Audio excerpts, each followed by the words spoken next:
بسم الله الرحمن الرحيم. الحمد لله رب العالمين، والصلاة والسلام على سيدنا محمد النبي الأمي وعلى آله وصحبه أجمعين.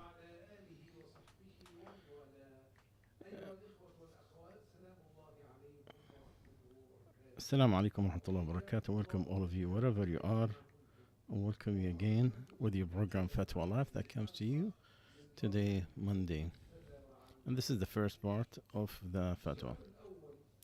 The first question today. The sister is asking, my husband, he divorced me after 47 years of marriage. About 5 years ago, he did not touch me. I was in Egypt for 3 months.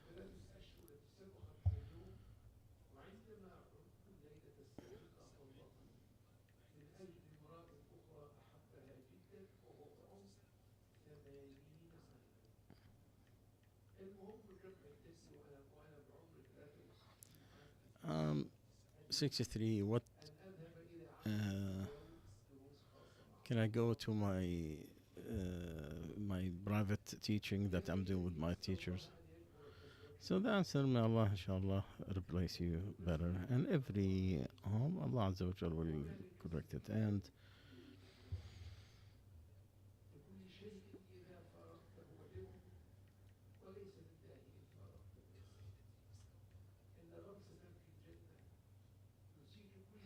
one dip in the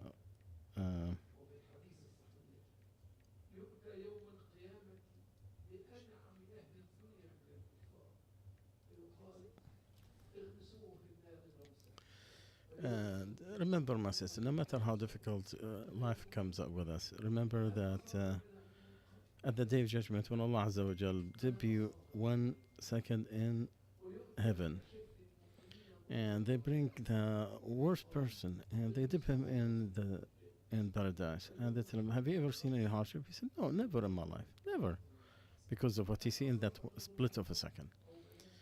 So don't worry, inshallah, sister, inshallah, Allah will replace you in Jannah. And in the hadith of Jabir, may Allah be pleased with him, the Prophet ﷺ says, the people of good health, they wish when people of difficulties are given the reward if their skins were clipped with the nail clippers. But for the timing of the divorce, and you have no period, you do with the months. So it's 3 months. Because Allah said, after seeking His refuge from the shaitan regime, those who have no chance of having baby from the woman, if you're in doubt, then your period is 3 months. And those who did not have period, and that does not mean prison. That the waiting, meaning that she stays in her house until the time expires. Because if it is a returned divorce, because Allah said, fear Allah your Lord. Do not kick them out, expel them out of their houses, and they do not leave, except they came with a big sin, and whomever go beyond Allah's limit, he have transgressed. You don't know. May Allah bring something good. So that should not conflict with you going to work or studying or something of that sort, of their basic needs in life, especially in your situation. Second question about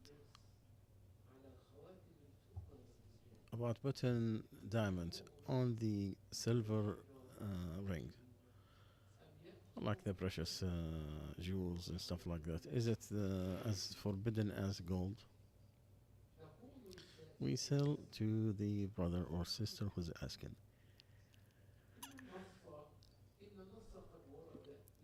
It is forbidden, the gold, and specifically on men. So anything beyond that, it is allowed, permissible. And the thing, it is allowed unless there is something specific that makes it forbidden. As long as it doesn't have pure gold. or be look like the garment of women, because the Prophet ﷺ, he has cursed the ones who looks like women from the men. Some scholars they said it is not liked. They said because the precious stones, the precious ones, could be some of the showing off and arrogance. Shafi'i said, I hate for the man wearing the pearls because of politeness, because it's from the garments of women.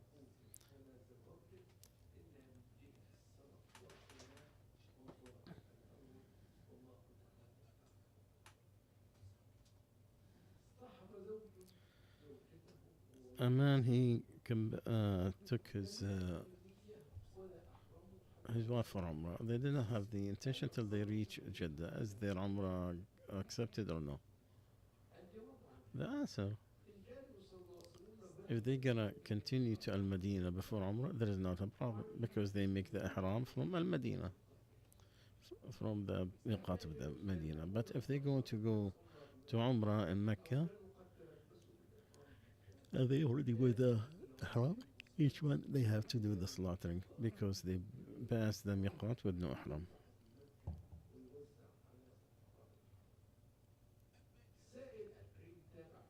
The brother continued saying, didn't have the intention, didn't make Ihram. Do they have the intention of the. No, it's one thing. The Ihram is one thing, which is going into the virtue. They are one thing. They are not two different items. Another brother is asking, I am a student, by Allah's grace. I study a Shafi'i school of thought.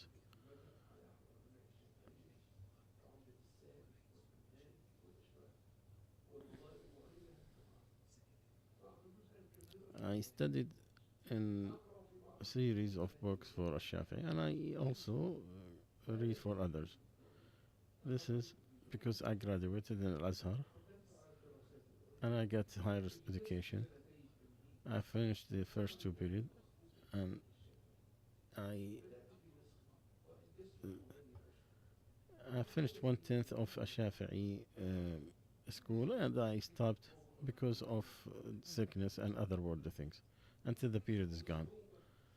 And hardly I extended 6 more months. So I paid for one of my friend and he did, and I'm supposed to discuss it in a few months. And I cost a lot to the copies and other items. Can I, if I did not use the degree in any gain or position, I go to debate and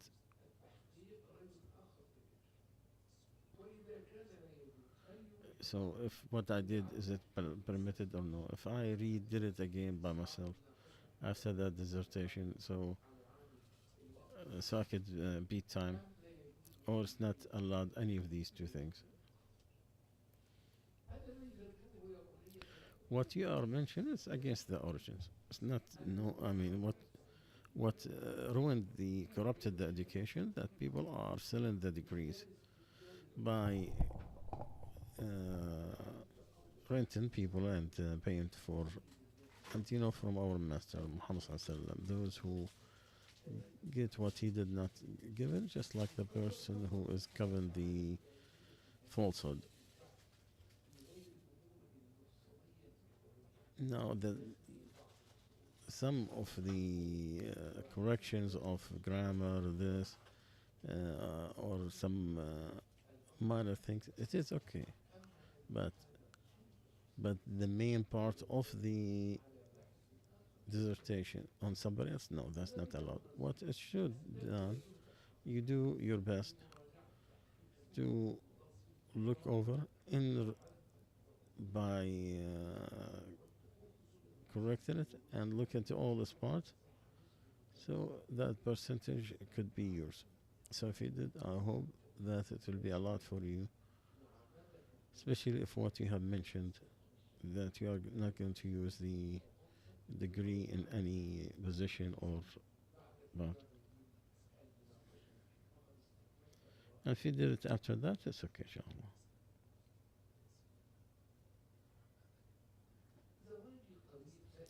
Someone's asking my marriage coming soon. We were planning to avoid pregnancy for 6 months to get to understand each other, and now he's telling me he wanna delay it another year. My mom don't want that. She's telling me I'm old. I'm 27, and I'll be 28. I'll be kind of harder the longer I age.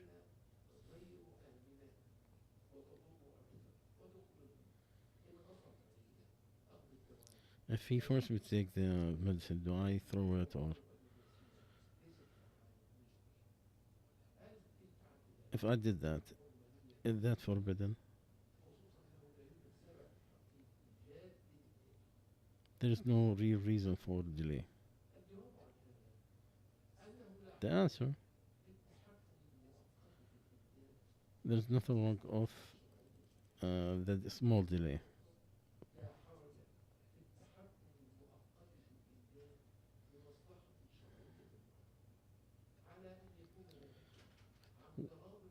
With the agreement of both partners, because the right of the son is for both of them. And Umar ibn al-Khattab said, the Prophet ﷺ forbids to not have the full without her permission, because she will not lose. So without her permission, it will not have the enjoyment, and the kid, which is a condition, and should not be harm, and should be a permissible way, and no transgression on somebody.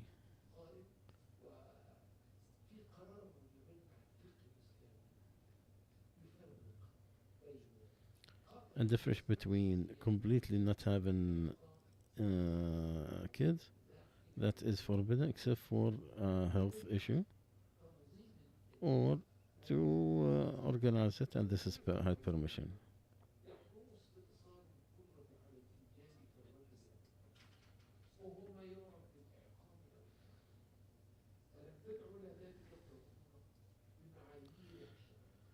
So it is forbidden to completely stop the fertilizations. You could separate the period, you could delay it, prolong it, but not to completely for stop it, because this is something has the this consultation between both. There should be no harm, and should be in a permissible way, and there is no aggression on a pregnancy that already exists. So in summary, that this is something eternal between you and your husband. So consult between each other in goodness, and in your obedience of your husband, it is prior to your mom's, and you should not lie to him. Your mom is there unless there is a necessity for it, and I hope it should not get that to the necessity. Consult, and I'm sure you will come to a very nice conclusion, inshallah. Another question: a woman is asking, my husband, he loves to stay up late, and he wants me to stay up. And he get angry if I slept early, and he thought 12 at midnight it is very early. He wants me to stay with him to entertain him until 2 or after in the morning. I wake up for night prayer. It's very hard. I sleep after Fajr, which really delay me on my house chores, from lunch and cleaning, and even me beautify myself to him. I talked to him about it before. He said, do whatever you want, but I know he's angry. He sleep in the masjid. He sleep only 3 hours and he go with no problems. So my advice, to be nice when you talk to him and to convince him that the sunnah is to sleep early after Isha, because both Bukhari and Muslim, they narrated that the Prophet ﷺ, he hate to sleep before Isha or talk after it.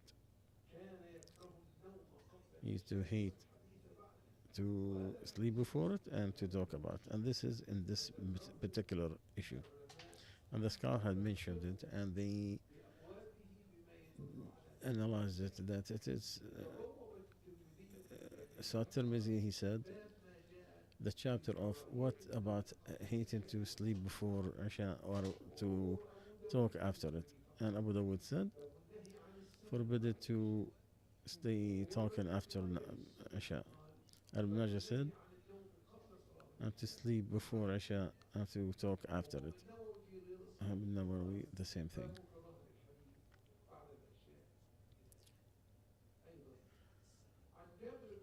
Also, Jabir Abdullah said, the Prophet ﷺ said, don't stay up after the calmness of the night, because you don't know what Allah look at His creations.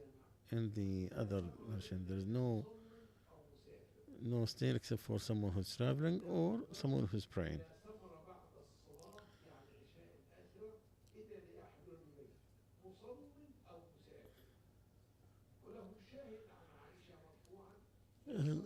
Also, from Aisha said that there is no want to stay up except traveling or prayer or someone who is newlywed.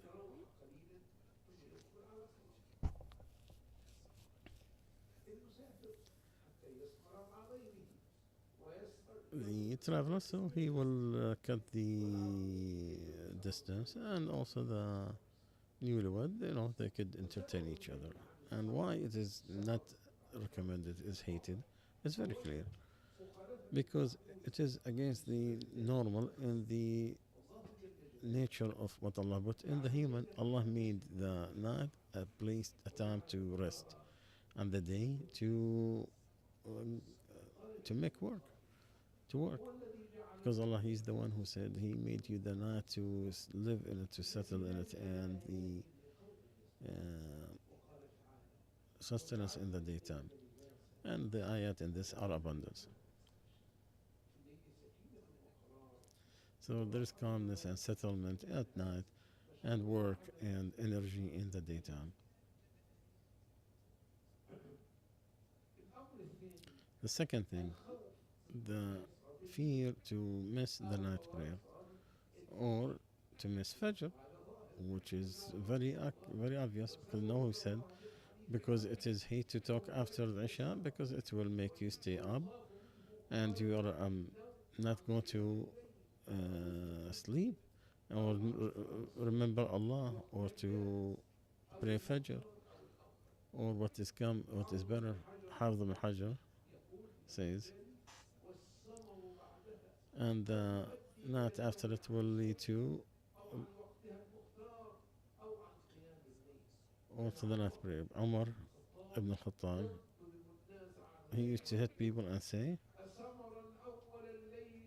to stay up at the beginning of the night and you sleep after it in the last part. No. Also the laziness and to keep people's rights, because when you stay up it will ruin your body. No, he said it is a reason for laziness. Will take away the rights of religion.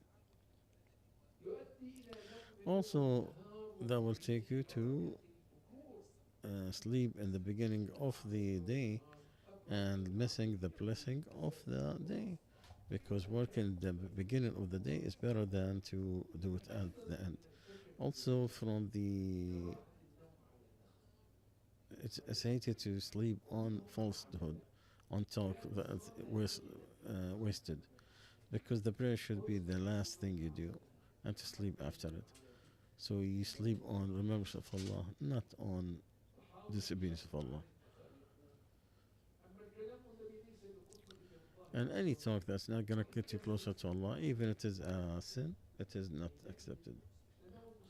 Because it is recommended for the man to sleep on goodness that he will conclude his work.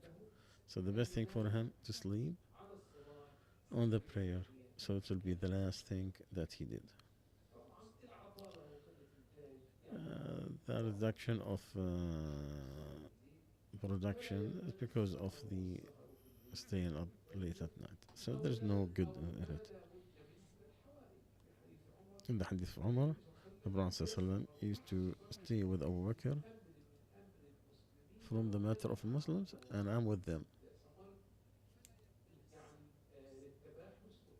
We need to discuss the interest of the people.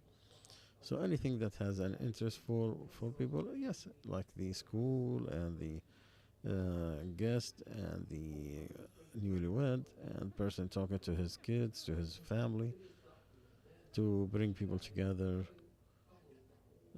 And ordain what's good, forbid what is evil, to guide what is interest. So in summary, the staying up for entertainment and entertainment, it is not liked because of what we have mentioned before. And it is for the obedience of Allah or prayers and reciting of the Quran and studying and to discuss Muslims matters and to entertain each other and the guests, then it is an obedience to Allah Azza wa Jal. So consult with each other with goodness and ask Allah Azza wa Jal to bring harmony between in your lives.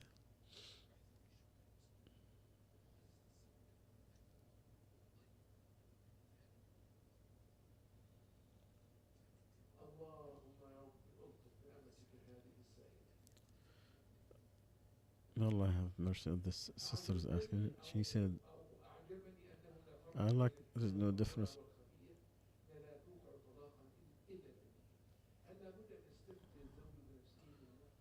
Does the husband need to ask for intention?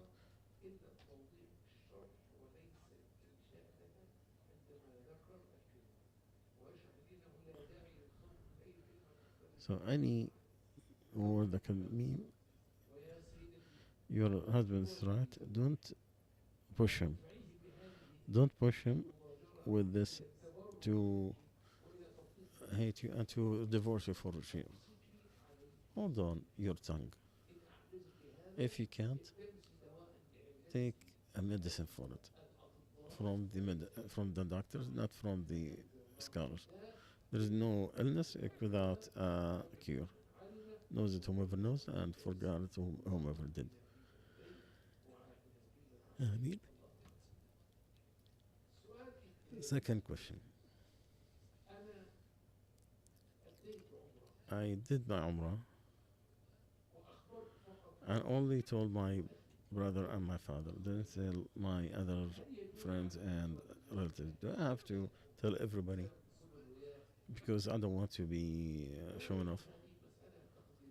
This is something you look at yourself. You should hide matters, except for interest to follow, to teach, and so on. Because Allah said in the charity, if you show the charity, it is good. And if you hide it and give it to the poor, it is better for you. Allah will forgive your sins. And Allah knows what you are doing. He's an expert. And that indicates that to hide it, it is better than to show it. Because it keeps you away from showing off. Unless there's a big interest, like we're doing a fundraising in the masjid, if you show your donation, you're encouraging others to compete with you.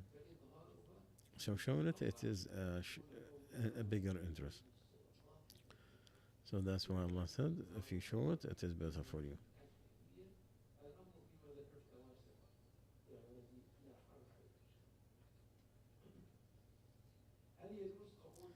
Can you take the invitation of disbelievers on food? with the slaughtering, it is halal. Allah does not forbid you. For those who did not fight you in the religion and did not expel you from your homes, to be good to them and to be fair. Allah loves those who are just. From the justice to help them to accept their invitation, especially if there is like friendship, neighborhood, work, or study, or partnership in work, or anything of that sort. As long as the food is permissible, then it is okay.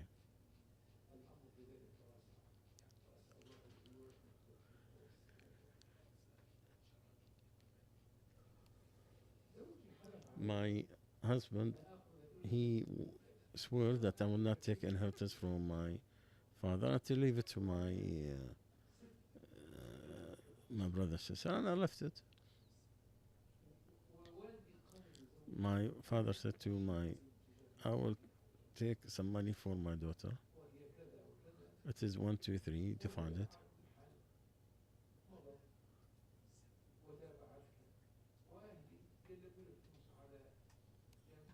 My family, they said, he said, I will not get anything in my house.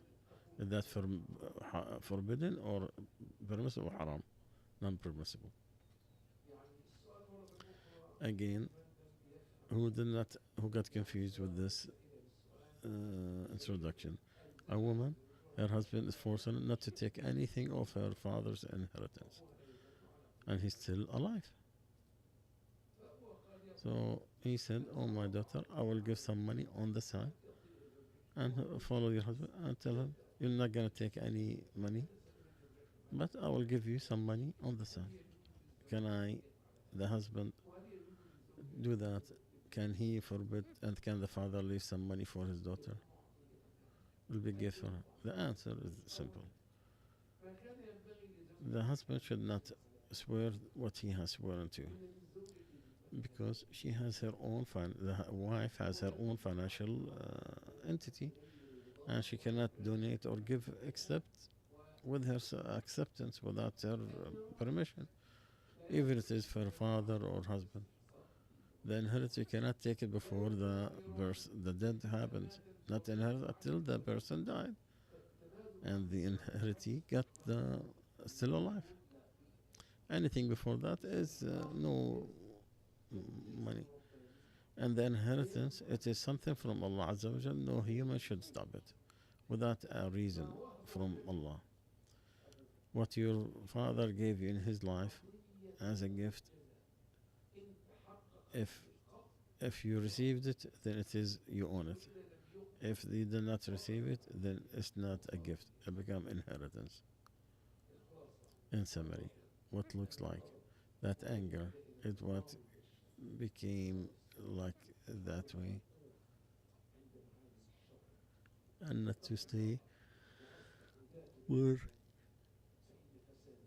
the will of Allah is. Consult with each other. Remember my advice to the husband to pay for his yameen, for his swearing. Because the hadith of Bukhari that Abdurrahman ibn Samra, because Prophet said, if you swear on something and you find something better than it, then pay the kafara for the first one and make what is good. And the hadith that is authenticated by Allah, one of you to stop his to keep his swearing, it is more sin to him than to give the kafara that Allah has obligated on him. Meaning the person continue with his swearing on a matter because of his wife, and they are getting harm, and it's not a sin. It is more harm on the person who swear, who, than to break his swearing and to give the kafara that Allah obligated on him. So he need to pay the kafara and do what is better, and not to follow his own arrogance. Because if he did, then he have done his harm on his family. So consult with each other, inshallah. And may Allah bring harmony in that family.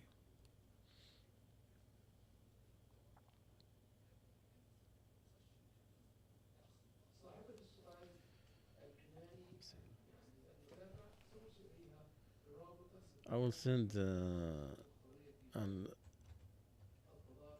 about the divorce a link so she could follow.